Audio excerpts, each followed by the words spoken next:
Hello everyone, and welcome back to KZ Gaming.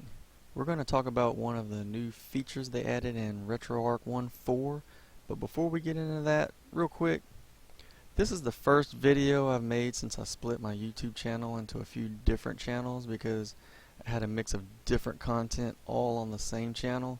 So I figured I'd separate it up and make it a little easier to follow along with a particular subject. Okay, and back to the subject at hand.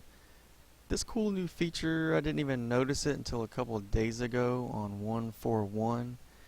It's pretty cool, but it's not that big of a deal for me because I use Emulation Station for a front end.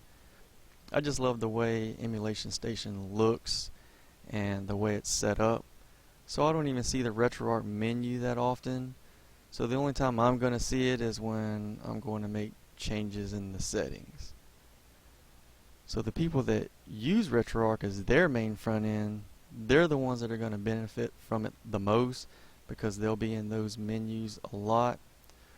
So they'll see it a lot more often. So it definitely makes sense for them to use it.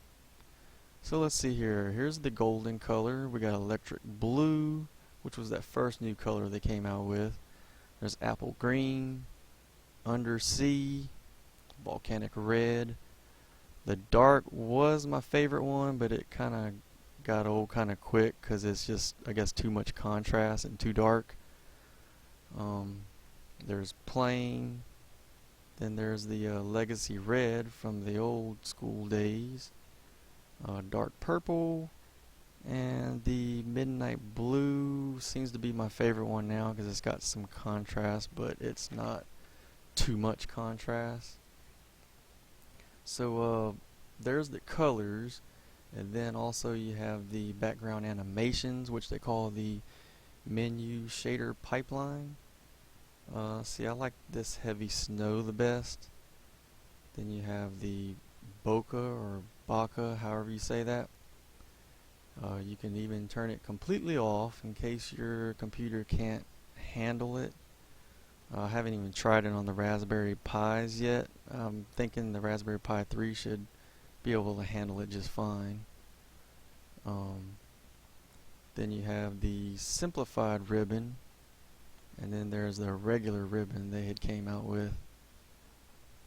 Then there's a simple snow, and then the heavy snow. So let's see, let's back up and show you how to find it in the menus.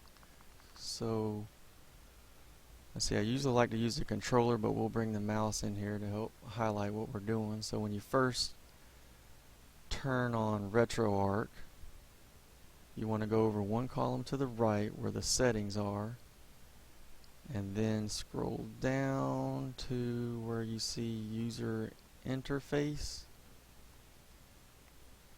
right here. Then once you go into user interface, then you want to pick menu, and then once you get into menu, you'll be where you can make those changes. Just scroll on down to where you see menu shader pipeline and the color themes. Then you'll be able to make, pick those background colors and animations. Once you pick the ones you want, don't forget to save it, unless you have it to automatically save, but I usually click save anyway, just out of habit. And there you go. So thanks for watching. Give me a thumbs up and subscribe if you found this helpful, especially since there's not much info on this right now because of it being new, so not that many people know about it. And thanks for your support, since I'm kind of starting new by splitting up into a few different channels. So until next time, we'll see you then.